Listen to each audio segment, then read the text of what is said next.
Hello, I'm Alexis Merritt, a consultant with Cisco Talos Incident Response and one of the new hosts of CTIR On Air. We're so excited that you're joining us live for this conversation or post-production as a recorded episode on our Talos YouTube page. We're going to be recapping our emergency response trends and findings for 2022 quarter three, get a dumpster fire take from one of our panelists, and round out the discussion with an overview of a Cisco Talos Incident Response proactive service. As always, please remember you can submit questions in the LinkedIn chat or at us on Twitter. We'll have some time at the end of our planned material to answer them. Now, I've introduced myself and given you all a bit of an overview to this webcast. I'd like the audience to get familiar with our wonderful panelists on this call. So each panelist will introduce themselves, provide a short intro to what they do at Cisco Talos, and answer a fun fact question. The fun fact question this quarter is, with fall season in full swing for the Northern Hemisphere, what's a spooky security thing on your mind? So I'd like to start the conversation off, pointing it over to Heather. Thank you. Heather Kauk, and I am an incident commander. And a spooky thing that would be on my mind would be with the upcoming holiday season and shopping and online shopping and shipping, there'll be so many different ways that adversaries can target for phishing. And so make sure that your family, friends, and employees are aware. That's awesome. I'm going to move it over for Marcus to introduce himself next. Good morning. So my name is Marcus Hubbard. Like Alexis, I'm an incident response consultant. And for me, it's looking at how much we rely on streaming for like all of our entertainment. Because I don't want to know what would happen if my wife can't watch Hocus Pocus, or worse, if my kids can't watch Bluey. Well, you talked both about your wife and your kid, but what's a spooky movie that you like to watch again and again every year? So for me, it's absolutely Nightmare Before Christmas. Ah, same. That is a It is great both a one. Halloween and a Christmas movie, so I'm happy. Yes.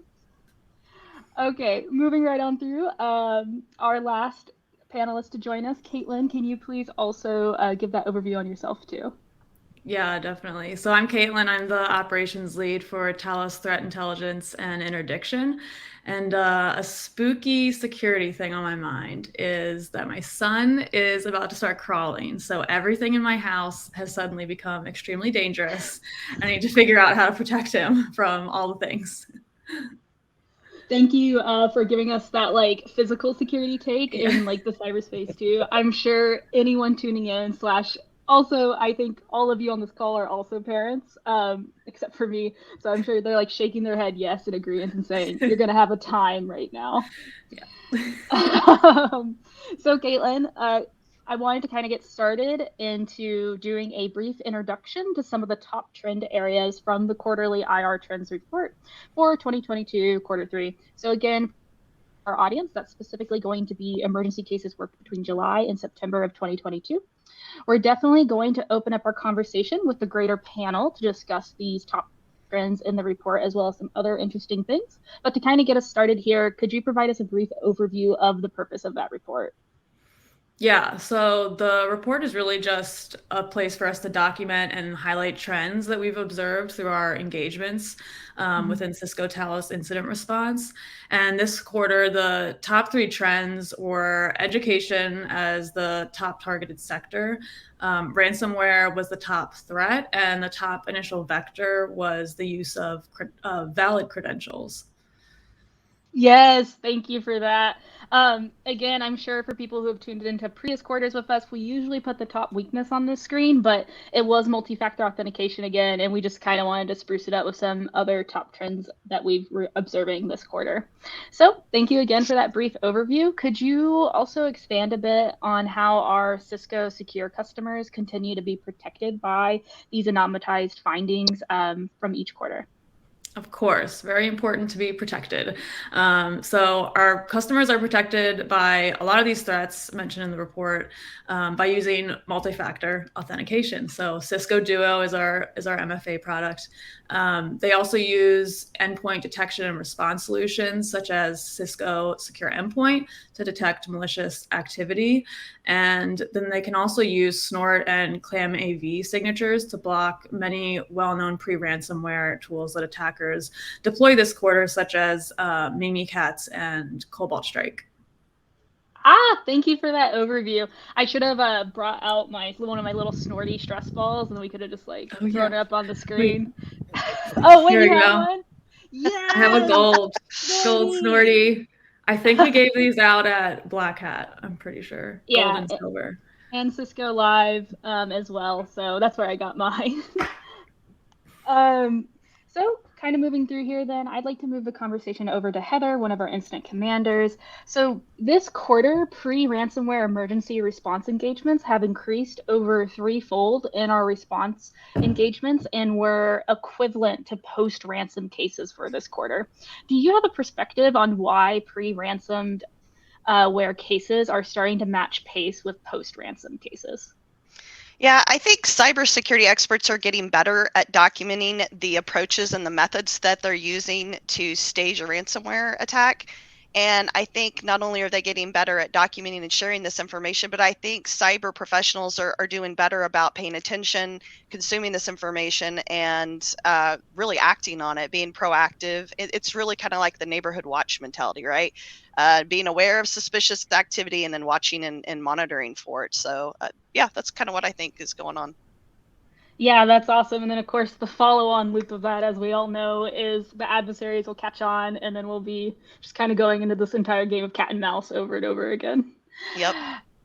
I love the yep there. Yeah, exactly. You kind of started to move into some conversations about some of those emergency response engagements we've been working. So I want to move the conversation over to Marcus to dig a little deeper into an engagement that he actually participated in this quarter as a forensics examiner. So you were an investigator for an engagement that involved a known Quackbot IP address. Quackbot doesn't seem to ever really go away. It has a long tenure in the wild dating back to the mid 2000s and is currently been having a recent resurgence. So what are the adversaries using Quackbot for these days, such as what you observed in that engagement? Yeah, so Quackbot started around 2007, 2008 as a banking Trojan primarily. More recently, it's been the modular nature of it has been used to start deploying various types of ransomware, including Black Basta, R-Evil, Rebel, whichever way you want to pronounce it.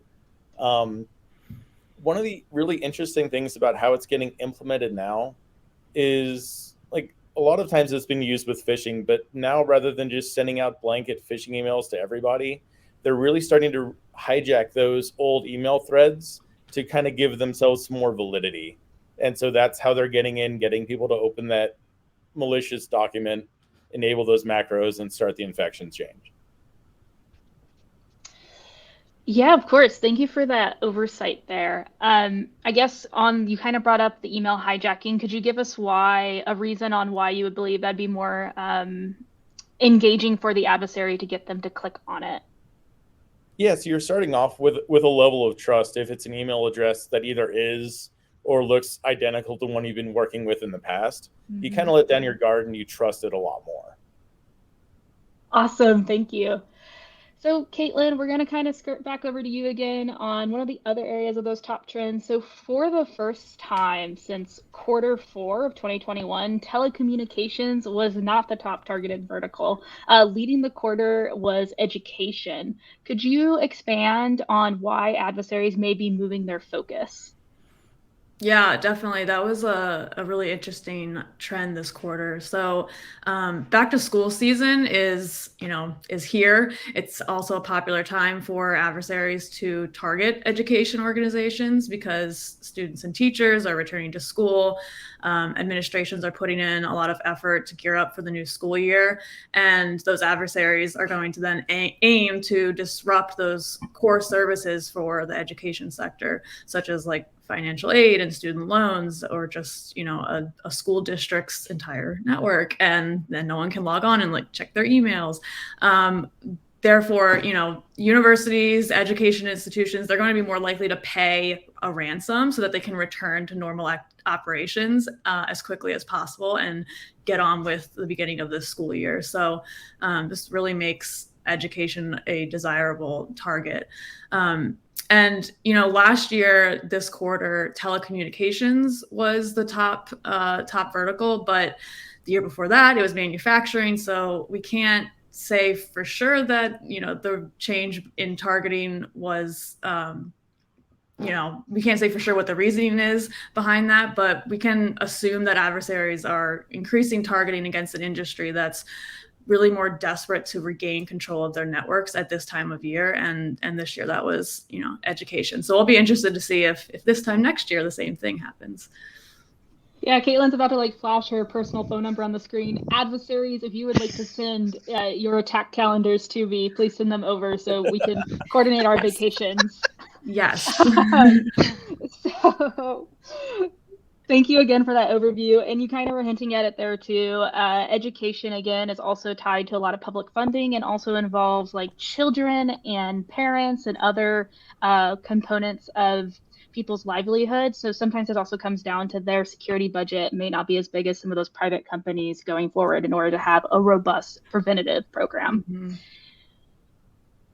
So kind of moving through here again, Heather, we're coming back to you. Something we've been observing in our engagements for this quarter was misconfigured accounts or active employee accounts after their termination, right? So they've already been kind of booted out of the castle. What are some of the tips that you may have for an organization that's trying to get a handle on their approach to identity and access management? So you really kind of hit the nail on the head. It's a problem for the organization. It's not necessarily just an IT problem. So I would lock arms with department heads or subject matter experts around onboarding or offboarding processes, and maybe form a group or a committee to help start setting some objectives, even establish some metrics so you can measure if you're being successful in improving or not. And if you don't see improvements, bring the team back together and start exploring other possibilities. As far as accounts being misconfigured, I'd suggest setting up some type of routine audit to identify either quarterly, monthly, whatever suits your environment, to audit accounts, and not necessarily manual, but maybe invest in some scripting or some automation to identifying and alerting you if an account doesn't meet your standard configuration. Yeah, I love that your answer sort of encompassed some key pillars to cybersecurity. So you went over the process bit, but you also spent time in the people area where it really comes down to that cross communication across departments, right? Because your human resources might be in charge of setting termination, but then another team might be in charge of cutting their access to different tooling. And then lastly, you also rounded it out with some of the technology that you can do as an organization to help out with those processes. So thank you for that, exactly. Heather. Yeah, thank you. So Marcus, again, we're coming back to you over here. So adversaries continue to leverage LOLBins, which for the audience, in case you're not familiar, those are binaries that are non-malicious, but can have an exploitative use case for adversaries this quarter. With your investigator hat on, why would these LOLBins like PSExec and legitimate remote access software in an organization's environment, such as AnyDesk or RDP, be difficult to detect as part of an adversary's toolkit?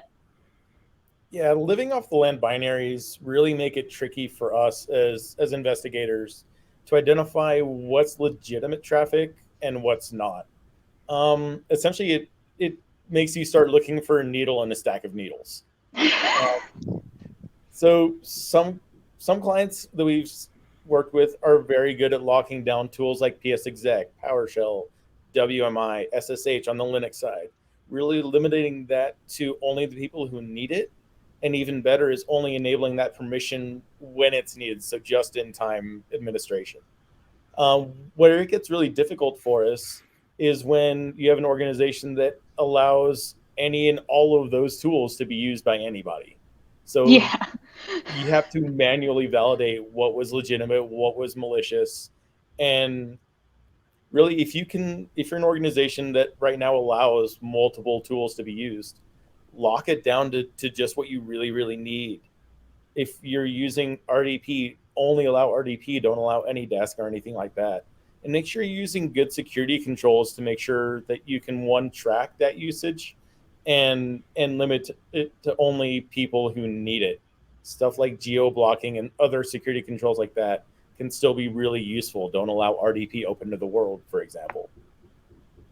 Or do and get some tricks this Halloween season. So how have you been successful in the past with detecting that sort of malicious behavior?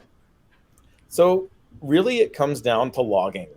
If you're logging, then we can establish some of those indicators of compromise and look for that in the logs. If you're not logging, then you're really not going to have any way to go back and see and identify which hosts are compromised, which accounts are compromised. Yeah, and then to that, another component of that I know is usually helpful is we're actually typically working hand in hand with our customers during our investigation. So we always will point questions back to our stakeholders to kind of get insight into that person. For example, if someone on the information technology team or the information security team had been compromised, we could actually just go and ask that person if they were logged in legitimately between the hours of midnight and 2 a.m. or something of that nature. Yeah, one example of this is we had a multinational company who had 7 different remote desktop softwares in their environment. And so when you have that much allowed, you're not going to be able to find what was good, what was bad without investing a huge amount of hours and manpower. Mm-hmm, exactly. That's a lot of different tools being used to kind of serve the same purpose in the environment. So I'm gonna round out our big portion of reviewing top trends with Caitlin. So as we know, Talos Intelligence continues to closely monitor the increased use of dual-use tools, such as Anonymous Fox, Brute Ratel, Silver, and Manjusaka.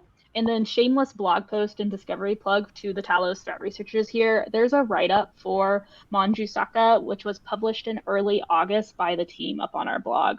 So kind of going back to Brute Ratel, it raises a particular concern since the toolkit was cracked in late September, and it has just a lot of chatter across free hacking forums and communities.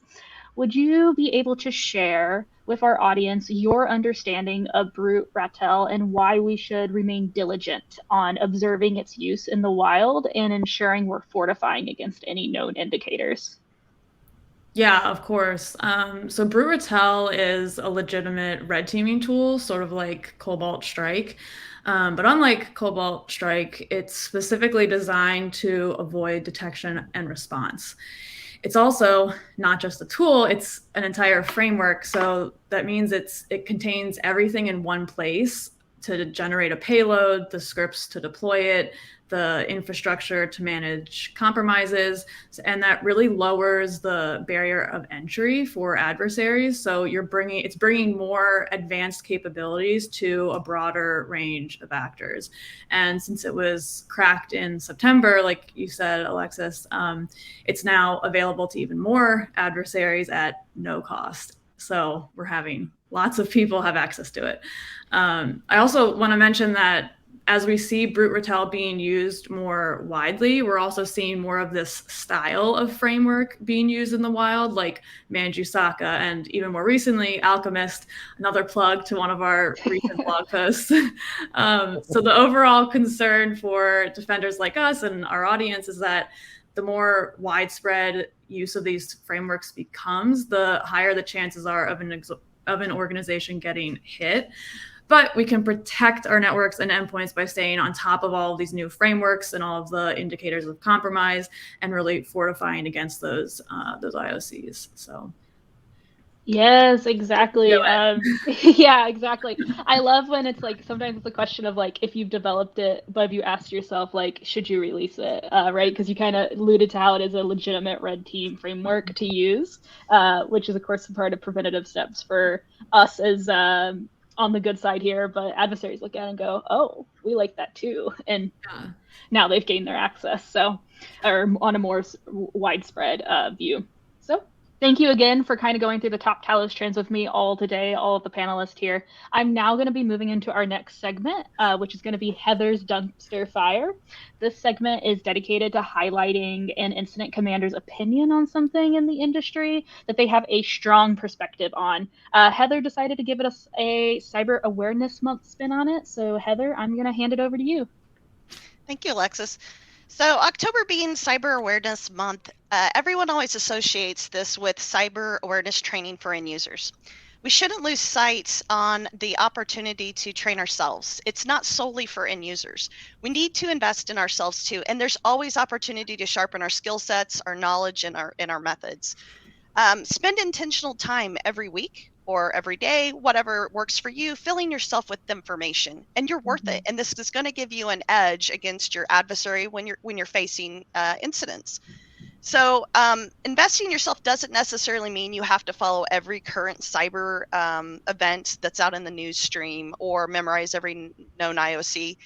And it doesn't necessarily have to be an academic investment either. It can just be something practical. For example, it could be picking up a installation guide for one of your security products and ensuring that you're knowledgeable in it and that you've deployed it to the fullest for your company. Another angle could be that you're asking yourself questions that you would want to be able to answer in an investigation and holding yourself accountable for that. So, for example, what data sources would be available in your environment? How would you parse that data? What are the retention limits to it? How do you access it? Those are some of the questions that you want to ask yourself and practice and invest in your knowledge of your environment. And there really is so much information and resources available out there. You don't have to reinvent the wheel. Watch a video. I guess ultimately what I'm suggesting to all the cybersecurity professionals out there this Cyber Awareness Month is to go out and train your brain.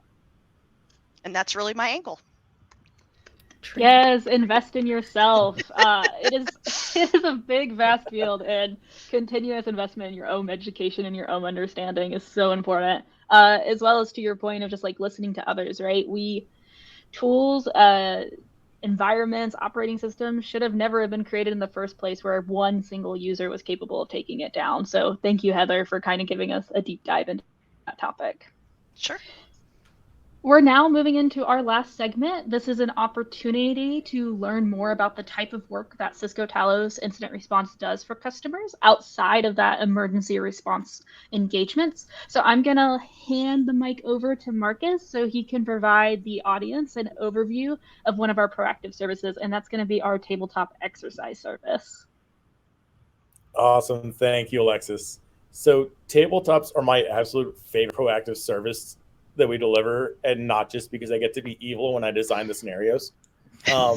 First and foremost, the point of a tabletop is testing processes. We're not trying to play gotcha or stump the class with obscure technical information.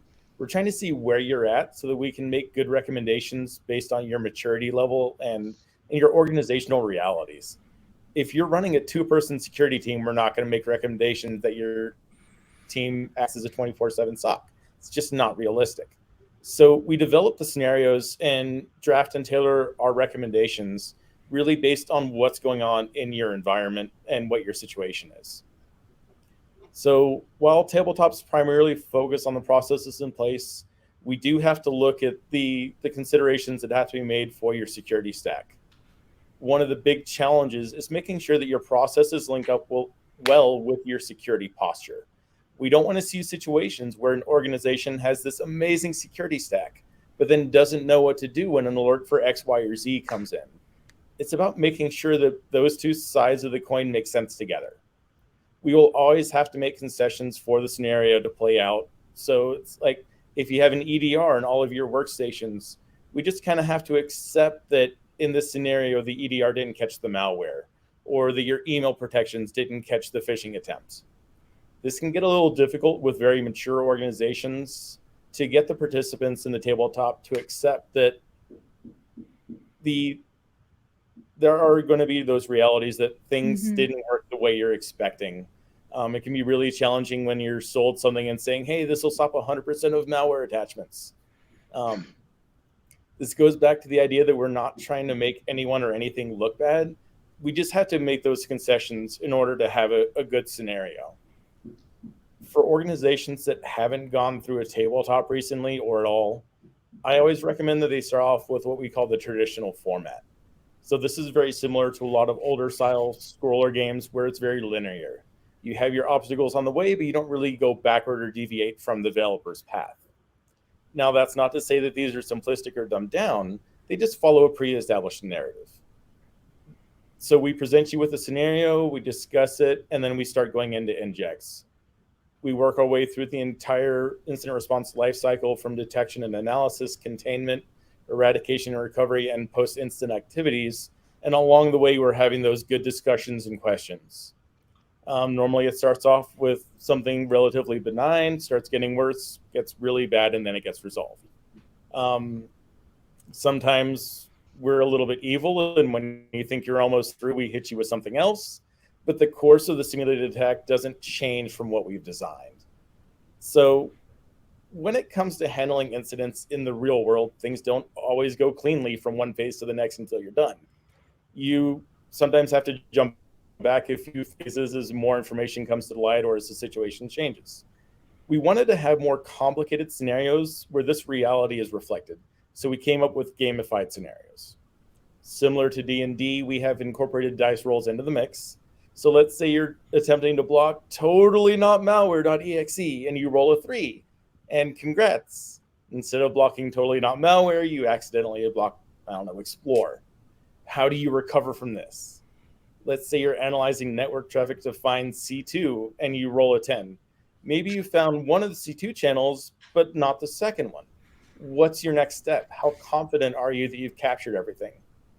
The bottom line is humans and technology make mistakes. And so this type of tabletop accounts for that and helps teams to overcome these kind of challenges. Yeah, thank you for... Oh, go ahead. Sorry. So overall, I see two big benefits for running a tabletop.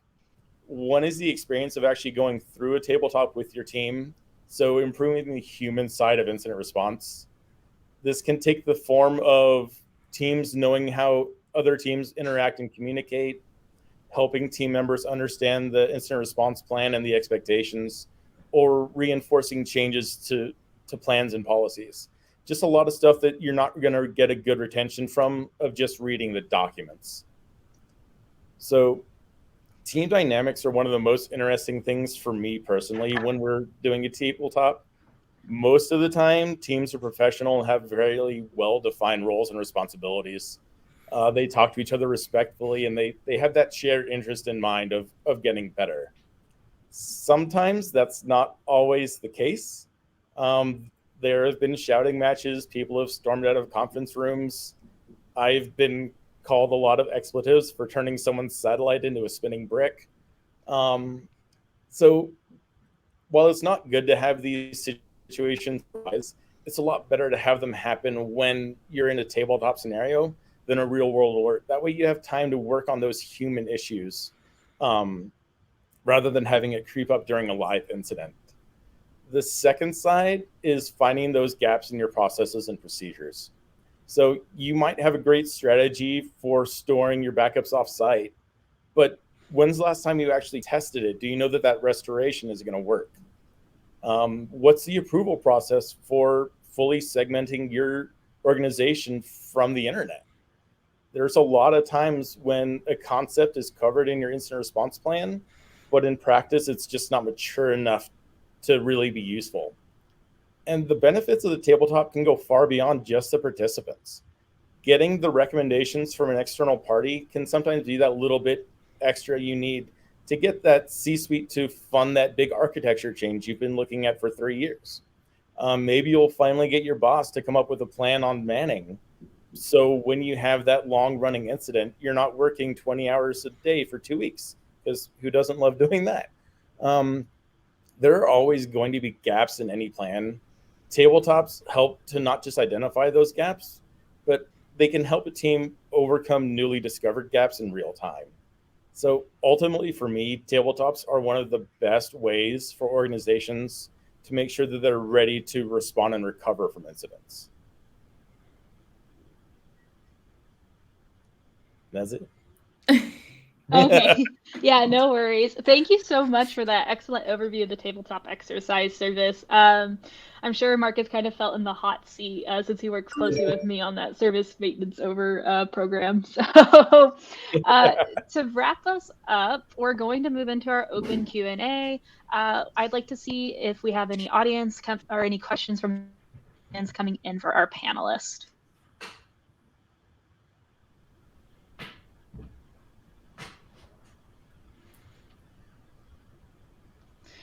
All right. So, Heather, do you have any general advice to industry folks that are essentially the eternal company's equivalent slash like right-hand person to your position as an incident commander in an ongoing incident? I think always push yourself. Always, again, there's always room for sharpening your skill set, learning more. There's so many professionals that you get to work with that have such good knowledge. There's always something to glean from them. Thank you for that. We're all essentially, we're all out here fighting one fight, as some people would say. Let's see, anything else we have coming in here? Yes, this one I'm going to direct towards Marcus. What's your personal favorite step in the investigative IR lifecycle? Like personal favorite? Oh, geez. For me, it's really just trying to put all the pieces together, because you'll get a lot of information from so many different sources. And so just building that all into one narrative and identifying what was the full attack path, what was that full chain, how did they do it, and then where do you need to make changes in the future to keep that from happening again, or to at least know that it's happening again. That's the really fun part for me. So reporting, you've heard it Yes. here first. Heather, Marcus loves reporting, so make sure you're throwing that his way. Yeah, couple peer reviews there, right? Yeah, of course. Caitlin, you've heard it here too. Just reach out to Marcus for all the reporting goodies. So thank you all for sending in your questions and joining us for this webcast over the past about half hour or so with us. We really do appreciate you all joining in here. So please be on the lookout the next CTIR On Air in January of 2023, where we will again recap those top trends and IR activities for Q4, which of course is going to be October to December of 2022. I can already tell you it's going to be a slammed webcast and report up on the blog for Q4, and we're only 1 month into the final quarter. So in closing, this is Cisco Talos signing off. Bye.